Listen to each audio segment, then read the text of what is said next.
Hello, and welcome to Shedding the Bitch Radio, where you can discuss, debate, and get advice on how to discover and shed the bitches of fear, insecurity, self-doubt, and negative mindsets so you can realize your dreams and life purpose and create and accelerate the riches you want in life. Join us here live every Tuesday at noon Eastern and dialogue with us at 818-572-2910. You can also chat with us at Blog Talk Radio /SheddingTheBitch or share your stories on our website at sheddingthebitch.com. Whatever the bitch is that's holding you back from living your life to the fullest, it's not worth giving up the riches in life that you deserve. So call in now and let Bernadette Boas know what's holding you back. 818-572-2910. Good day, everyone. How are you? I have to say, happy St. Patrick's Day. Amidst all of the chaos that's going on in the world right now, I almost didn't even realize it was St. Patrick's Day. So we're going to talk about more of that in just a second. But FYI, I'm also live streaming this on our Shedding the Bitch Facebook page. I just decided that with everything going on, I just as much as probably you just need some connection. So if you're out there and you're listening to this on our typical Blog Talk Radio stream, then feel free to also jump over to our Facebook Shedding the Bitch page and join in on the live stream. And if not, then you'll have this live stream and radio broadcast to kind of lean on. Because what I want to do today is getting back to the St. Patrick's Day. I love celebrating St. Patrick's Day, though I don't have a lot of green. It really doesn't go well with my complexion. So I'm actually in blue and navy right now. But I always just loved St. Patrick's Day. I've loved going out, having drinks, hanging with friends, just getting in the middle of all the noise and the celebration. And yet, as many of you are probably feeling, it just doesn't feel right now. Even if you are in a city like Atlanta, we haven't yet down our restaurants and bars like some other states have. At the same time, I'm not looking to add to the fire. I'm not looking to put myself in any type of situation, and I don't want anybody else feeling as if they're now compromised either. Although I will make a public service announcement that if you can get out and you can support your local small businesses, then please do so in any way, shape, or form. Even if it is, and this is one thing I'm going to be doing this evening, even if it is taking advantage of many restaurants and bars are providing curbside service. So if they're not necessarily opening their doors to the public to eat in, they are getting very creative, which is something we're going to talk about, but getting very creative and offering curbside service. So you can at least get some food and not just the food that you probably have stocked up in your pantry. So that is just something to consider. And then, of course, since if many of us are kind of quarantining ourselves, we also have an opportunity to support small businesses online. So consider doing that because obviously all of us are going through some topsy-turvy right now, and we're not quite sure where it's headed. But that is really what I wanted to talk about today. Last week we did get into it, conversation around how to kind of transition or shift or convert any fear you're feeling into concern. Because it's totally appropriate to be very concerned right now. But we need to stay logical and grounded. And to do that, we need to be more concerned and plan and prepare as opposed to be fearful and panicking and desperate. And so that's what we talked about on last week's show. Another thing I want to mention, too, in regards to previous shows, we had a great conversation about 3 weeks ago with Catherine Kerrigan. And she's one of our most popular guests on the program over the last several years. She had just published her 10th book, Reading the Soul. And at the same time, she shot me a note this morning, which I have shared, and I'll make sure Deborah's sharing it even more so. Because I think right now, Deborah, FYI, it's on my regular personal page on Facebook. But she came onto the show several months ago, maybe even last year, around her other book about the little book of breathing, the little book of breath work, I believe is exactly what it's called. And she is giving that away free right now in order to help many of us, including myself, to kind of work our way through this state of uncertainty. So go to my main profile page on Facebook, Bernadette Boas, but we'll make sure that it's shared out there on Twitter and on Facebook on our Shedding the Bitch pages. And take advantage of it. I had mentioned to you when she was last on the show that I had read it last year, and I actually picked out a few of the breathing exercises that definitely did focus on kind of minimizing stress, minimizing anxiety, that kind of thing. And so it is a small, just like it's called, the Little Book of Breathwork. It is an easy read, and she walks you through the exercises and the techniques for each of those breaths. So take advantage of that, leverage that, because we can certainly all use a nice deep breath at the moment. Then we've had conversations previously in regards to emotional intelligence, which we could all use right now, and the power of habit. Again, very appropriate for right now, which we'll get into all of that. So just kind of leverage all of those past episodes and the tips and the advice that were provided. We have the time. If many of you, like myself, are home working, that's my normal state. But if it's not for yours, then there's a lot of adjustment. There's a lot of change, let alone stress and anxiety out there. So kind of leverage as many of these tools that are available to you without getting overwhelmed. We don't want to, you don't want to all of a sudden get paralysis by analysis, get overwhelmed by, researching, reading, watching YouTube channels, especially around the current situation and the current pandemic that's going on. That can certainly send you into a state of just mass anxiety and confusion. So I want to just, make note of that.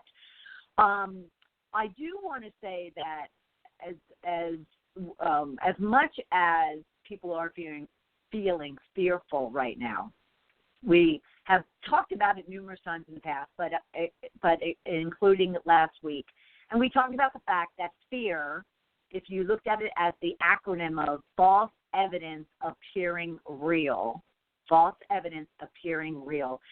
gives you a sense of comfort in that if you did look at situations, even the ones that we're all currently experiencing right now, and we looked at it through the lens of that, is this false evidence appearing real?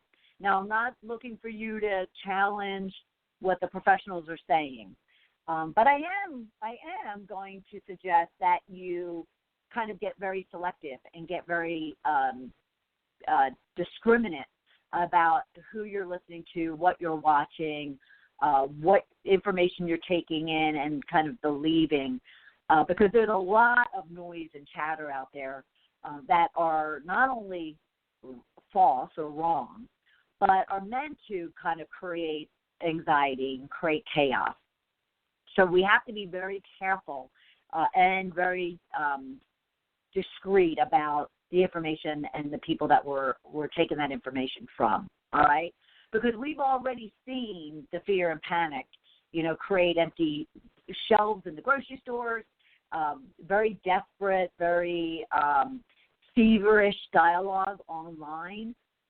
You can feel, it's palpable, the tension that people are feeling, as well as, fights have been breaking out in the streets, in the stores. The minute someone loads up, hand sanitizer on the shelves, you know what? We all just need to take a step back, and we all just need to kind of take that breath that we talked about in order to work our way through this, because we will get through this. And the reason why I just decided to kind of extend this conversation from last week, as well as go on a live stream, is just to kind of provide that connection, provide that reach out, especially if you are feeling isolated. Maybe you have self-quarantined, or you have chosen to, or have not had the choice of working from home, and it's a whole new experience, and you're now feeling isolated and away from kind of normalcy, which we all are. I just wanted to at least provide some sort of comfort, maybe a little smile, and just a sense of connection, because we don't know what we don't know. And I would even challenge the fact that the experts that are out there don't know what they don't know, yet at the same time, we need to rely and trust somebody to bring us comfort, to bring us some breath, to bring us some relief in one way, shape, or form. So however you decided to respond to everything that's been going on, because it's very different even from last week. The conversation we had last week about converting fear to concern is still appropriate, but even things have, escalated multiple times, even from last Tuesday, even from Friday, even from yesterday, when the president's mandates have been getting even stronger and stronger and stronger, and depending upon where you are around the world, because I did reach out in a post earlier asking those that are outside the United States, those international individuals beyond the states, how is it where you are? How are you handling it? How has it kind of changed over the weeks or months that you've been dealing with it?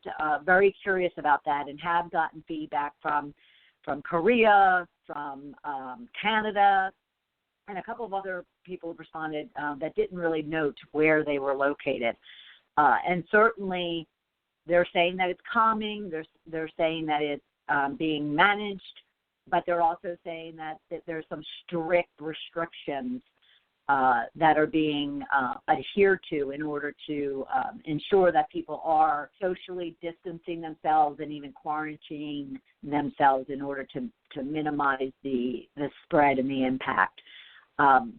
So there is absolutely no judgment that will be passed on to you from here, from me or from anyone in the community. And if anybody in the community does start judging or ridiculing anyone for how they're responding to it, there's a simple unfriend, delete, unfollow button that I would be hitting, because we need a place, and you need a safe place, I would guess, to be able to express whatever it is that you are feeling. At the same time, what I really hope for is that, we are realizing that we do need to reach out for support, for help, for advice, for referrals or recommendations, for new ideas that can be used, for ourselves, for our families, for our friends, for our work teams, for our businesses. And therefore, I would hope that places like Facebook, Instagram, Twitter, they become more about that than chaos and fake news or just news that is intentionally, creating havoc out there. Definitely know that Shedding the Bitch here, our community, if you're part of the Shift to Riches private Facebook group that has been formed about just a few weeks ago and already has over 200 members to it, I want these online communities to be just that, communities. Places where you can go and others can go together and really work and support and uplift each other. So please know that, because even with the quelling of possible fear or panic, the planning and the talked about last week as a way of converting that fear to concern, which concern then goes to you being able to logically prepare and plan. Well, that has created chaos and tension in itself, and not necessarily intentionally, but purposely. So the planning and preparation I'm talking about is, the government, local or federal, decisions that are being made around school closings and around even daycares closing, businesses closing, the restaurants and the bars that I had mentioned. Some towns, like those in California and up north, and I'm drawing a blank of where, part of New York City, are on lockdown. And movement is severely restricted in those areas. So those are creating enormous tensions and anxieties and fears for people who are losing their jobs or unable to earn a paycheck, who find themselves unable to, even if they can go to work, which is severely limited, but they can't because now their kids are home. And daycares are closing. So there's nowhere to, put their kids, or there's no help to bring them into the house, let alone that many of you are dealing with now this idea of homeschooling, which is a very commonplace. Deborah even homeschools her children. At the same time, many of you don't. And schools weren't set up for online schooling. Now, colleges might have been, and those online educational platforms are. But traditional schools, I'll call them traditional, have not been prepared to all of a sudden, within a matter of days, if they were lucky they had weeks, to then have, their whole school system go online in order to keep up with their education. So with that, my first suggestion, or not a tip necessarily, but suggestion would be, is that we all have to recognize that we are all in this together. I know it feels very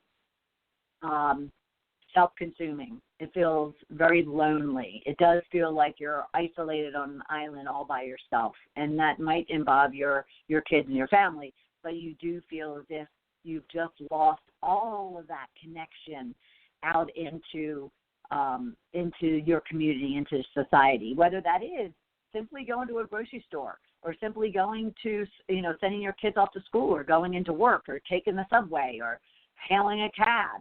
I mean, all of those things have been severely restricted, and therefore many people are going to experience, whether you recognize it or not, they're going to experience this sense of isolation. So I just want to provide you some things to consider, some ideas, some tips, some recommendations. Many of them are online that you can Google, ideas for homeschooling your kids, or ideas for now working remotely, or ideas for beyond the 5 things you could be doing to protect yourself against the disease. So there's a lot of things online. Just ensure that you're looking into who is recommending it, and are they credible, and are the facts you're following coming from, really key resources or sources of information. But there is a lot of information out there. I just thought I would take a few minutes to provide you some, and hope that it can at least give you some sort of comfort and some sort of community, recognizing that you're not alone dealing with this. Yesterday, just to kind of segue a little bit into a different direction, I guess. Even yesterday, I worked from home. It was funny, a neighbor of mine said, you're already kind of socially distancing yourself naturally, because I live alone. I work from home.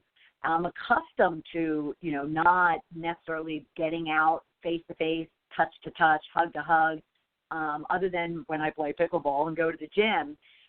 However, I even yesterday just felt as if I just got sucked into a vacuum of loneliness because of the fact that I'm taking risks and putting other people at risk. Should I go out to the store? Should I run and go to play pickleball? The gyms are shut down, so can't do that. And all of a sudden I thought to myself, wow, even with those few things that I am now being restricted, I'm doing it, voluntarily. The, governor hasn't shut down everything and restricted everything from us, but at the same time, enough to where all of a sudden I was like, oh my gosh. And I didn't get a lot of work done. I kind of piddled and kind of allowed myself to get distracted, and I was watching especially before about 11 a.m. yesterday, I was watching the news far too much. Finally decided, you know what, I need to shut this off. I need to stop listening, stop all the noise, stop all the chatter, stop all the bitching and complaining, and the patting on the back that some are doing about how great they're responding to this situation, and never really being able to relate. They were never able to relate to, just common folks who are trying to figure out what the hell is going on and how they were going to deal with it. And, and then to learn or hear that it's not necessarily a couple of weeks, but it could go on for multiple months. And I'm not here to add to the fire or to create the fear or panic, and we're not even going to talk about that. We're just going to talk about what things can we be doing, can you be doing, can I be doing in order to just make the next several weeks very livable, because we don't want to all of a sudden go so deep within into a negative, dark hole that we stop living. Because there's a lot of life that can be lived in when you're, self-quarantining or self-containing yourself, or you're socially distancing yourself. And there's a lot of new things and creative things that we can all be doing that would allow us to have that community connection. So I thought I would share some of those things. So let's get on with it. So we talked about the fact that we just all need to be calm and compassionate. We all need to recognize that the people out in the stores, the people that are servicing ourselves or servicing us in the stores, in the businesses of any kind, in the schools, in your workplaces, and having to make these decisions to, cut off access to your income, access to food, access to social life, access to sporting events was a big deal. A few days ago when all the sporting events started getting canceled, I was very depressed about the Masters being delayed. However, we have to realize that there's someone on the other side of that making these decisions. There's someone on the other side of that is also struggling and anxious and stressed about having to make these decisions. Yes, we're living them and experiencing them, but there's someone else that's also dealing with them. And I don't know anyone that would have wanted to deal with this and to have to make the decisions that are being made. So we just all need compassionate and understanding and support each other and find ways to kind of work our way through this, as opposed to getting angry or testy or aggressive. This fighting that I'm seeing, whether it's verbally or physically, we just need to all calm and recognize that we're all in this together. If you have decided that you can't trust what you're hearing or trust what you're reading, whether that's online or on television, on the radio, wherever, then turn it off. Turn it off. Turn it on for, those sources of information that you do trust, that you want to get updates on. Look at it first thing in the morning and then late at night, see if anything happened. But I can guarantee you that someone's going to be texting you if a major, decision or mandate comes down or a major change is happening. So very much like the, television behind me, turn it off and keep it off. Maybe put some music on instead. But just get rid of the noise if it's creating stress and anxiety for you. All right. And that includes even things that are meant to be community, like Facebook, Twitter, Nextdoor.com, a place that I've always relied on for community information. Well, right now it's a lot of stress is being voiced and verbalized, and not for a productive processing of our feelings, but more of a just creating more anxiety for people. So maybe take a pause and decide that you're not going to be there in those places. And then, of course, for those of you who are faith-based, lean on your faith, lean on prayer, lean on however you process that. Just recognize that if you've been on this earth for any given amount of time, you've been through things like this before, maybe not to the extreme that it appears, and you will get through it again, all right? Because it's going to be your attitude. It's going to be your approach. It's going to be the words that you're using to others and to yourself that is going to determine how you actually handle this short and long term. And then, do the smart things that we talked about last week. Stock up on all the essentials that you need. Be prepared for should you actually get sick. Now, I did hear something which I thought was very simple and very profound, and that was of a gentleman. I shared the video. Again, it's probably on my Bernadette Boas main profile page if you want to go look for it. But, he just simply said, act as if you already have it. Act as if you already have it. So do the things that, that you would be needing to do if you were sick. Getting that 2-week supply of the necessary food, the necessary amount of toilet paper, the necessary amount of prescriptions. Make sure you have your prescriptions. I found myself running out yesterday morning for dog food because I didn't realize that, Coco's food level was low, and I thought, oh my gosh, if I can't get to a store, I need to go back out and get that, let alone my prescription, and the essentials that are needed. And if you can, resist stockpiling supplies that are not going to be needed for a 2-week, 3-week type of situation. You're just hurting your neighbors. I left some sanitizer buckets. There was, only about 6 of them. I took 2. It was buy one, get one anyway. So I took 2. I left the other ones there because I could see that there were going to be other people walking down the aisle. And I just, we just need to be smart and need to be supportive of ourselves and of other people through this situation. And then also make note of the delivery apps that are available out there. Now, we don't know what's going to happen with that, but in the meantime, have some delivery apps online, whether it is for prescriptions or whether it is for supplies or it is for groceries. And, if you have to, now I know a couple of them, at least here in Atlanta, they're delayed a couple of days where you used to get them the same day. They're now saying, it'll be like 48 hours before you were to get your deliveries. Plan. It's all about planning. Then what's really going to be critical is for anybody who's, making these adjustments, working in an office or having their kids go to school and now they're in the house. You be very intentional about this. Plan it and prepare it.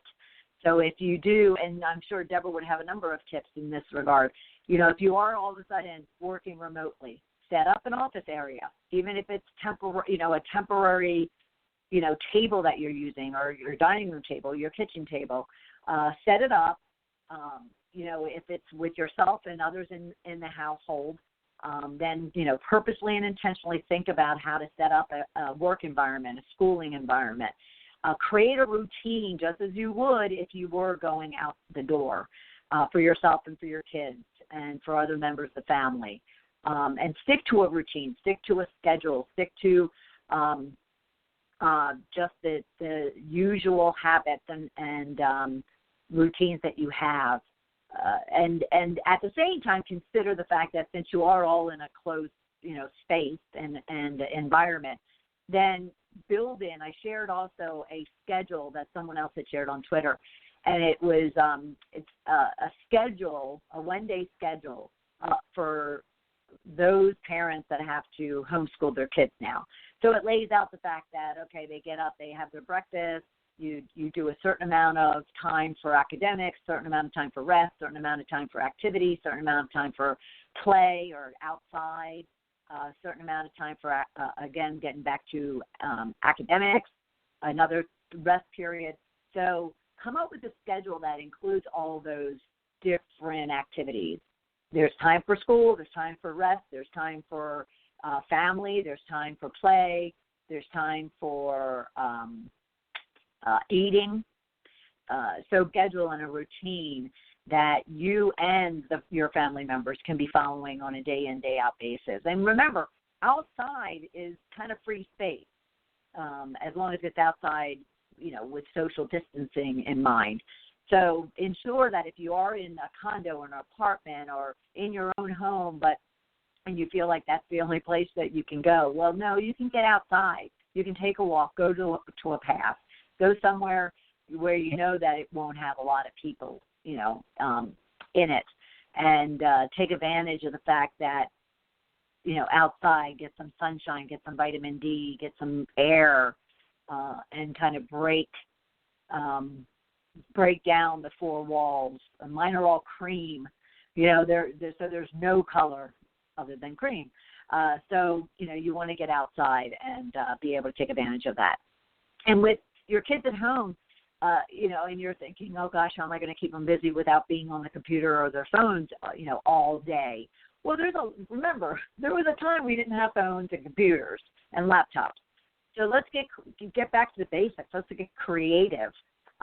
This is a great opportunity to teach them to write letters to some senior citizens in retirement homes, or for those that are even more sick than your family hopefully is not, but that your family could be dealing with a situation. There are children that are in hospitals that are dealing with cancer and dealing with other ailments that aren't part of this whole COVID, and they're still going to have to go on in that environment long after, we hopefully kind of work through this situation and we get back to normal. Their normal is already stressful and fearful. And so, maybe you sit the kids down and write letters or draw pictures or, create poems, whatever the case might be, that you can then kind of throw in a letter and send it out to local retirement homes, local children's hospitals, whatever the case might be. And, of course, there's volunteer opportunities out there that aren't necessarily only in person, although for the adults of us out there, there are many, many, many, many, many, many shelters, food banks, things like Meals on Wheels that are desperate for people that have cars, people that can help package things up. And, of course, they're only looking for those people who are healthy, and there's a level of you're willing to take a risk in that you would be surrounded by other people, and you would hope, you're just wanting to serve in some way, shape, or form. So get creative. This is a time to kind of go back to basics. Get some card games. When you're out shopping for that toilet paper and those sanitizing wipes, think about picking up a thing of cards or, the Monopoly game or whatever the case might be. And, not necessarily rely just on the electronics. Kind of get down to basics again. Now, I do want to kind of point out, I don't have children, and I won't pretend to know what parents with kids are dealing with right now, especially parents with kids who may not have the monies and the resources and the access to Wi-Fi, to a laptop. Yes, their kids are being sent home, to school at home, but they don't have the means of getting online. Now, I did overhear one interview this morning. It was with a woman. She has 3 kids. She's a single mom, 3 kids. One of them is a special needs child, now home. And she's like, all I have is this phone. All I have is my phone. She said, but if this phone is the only way my kids can continue getting schooling and continue doing their assignments and continue doing what they have to be doing, then that's what we're going to do. Well, I'll build a schedule around them using my phone in order to get their work done. Then she even went on to acknowledge that she all had that forethought that, wow, that could cost her a lot of money because of, many people are on kind of fixed plans, and if you go over your plan, your cell phone plan, then you're paying exuberant amount of money for extra data and extra time on that phone. So she said, I'll worry about the cost later. Keeping my kids, up to date and, getting their schooling is more important than me worrying about how I'm going to pay for it later. And then it's a matter of, okay, how do you go and get support, get funding, get donations, get, some degree of relief from anything that's going to come out of this situation, because it's going to have to be put into place.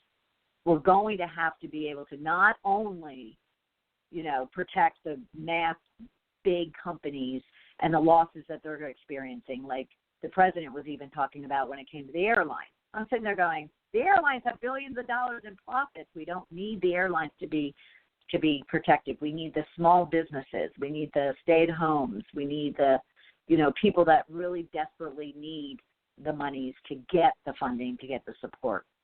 So I would expect, but I'll continue to pray on the fact that, there is relief that's going to come at the end of all of this for those that are suffering even more so than others.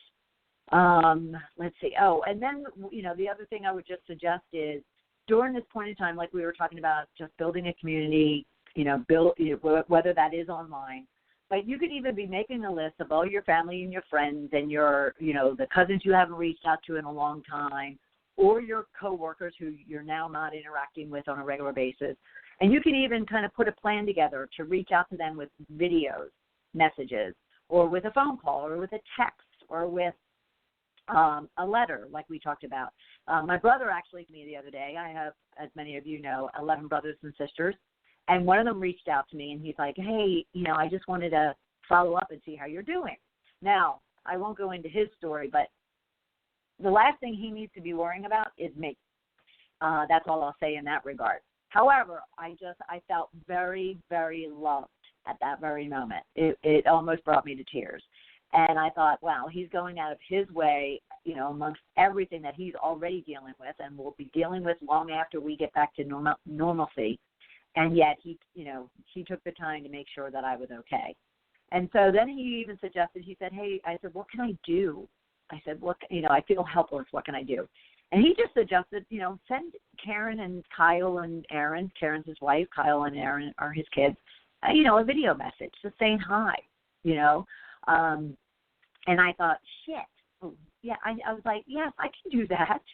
And I think we all can do that. We all can kind of put our own stuff aside and help and serve and give to others as well during a time like this.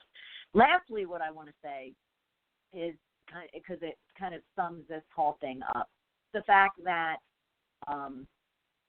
we need to be asking for help as much as we need to be helping other people. So one, you need to put your pride aside. You need to put your your insecurities or your fears of being judged or ridiculed or looked down upon, and seek the help that you need, regardless of what it is. If it is just a smiley face on a text, or if it is a phone call, or if it is a few dollars, or maybe many more dollars than a few, then do take care of yourself and reach out and ask for the help and the support that you need. If, there's going to be some people who can't. Everybody can give a smile. Everybody can say hello. Everybody can, give a virtual hug. But, if you are looking for more tangible things than that, not everybody will be able to. At the same time, just ask, because you deserve to ask. You deserve to have the help. And anything that we all can be doing to just, kind of live. We still want to live and thrive through a time like this. So get very creative of how you can do that, how your kids can do that. That's what I wanted to say. I was stalling because I had forgotten the last point I really wanted to make. That was an important point, but this is the more important point. For any of us at an age where we have influence with amongst the younger people, whether that's kids, whether that's teenagers, whether that's even young adults, we are in a position to live by example, be the example for them.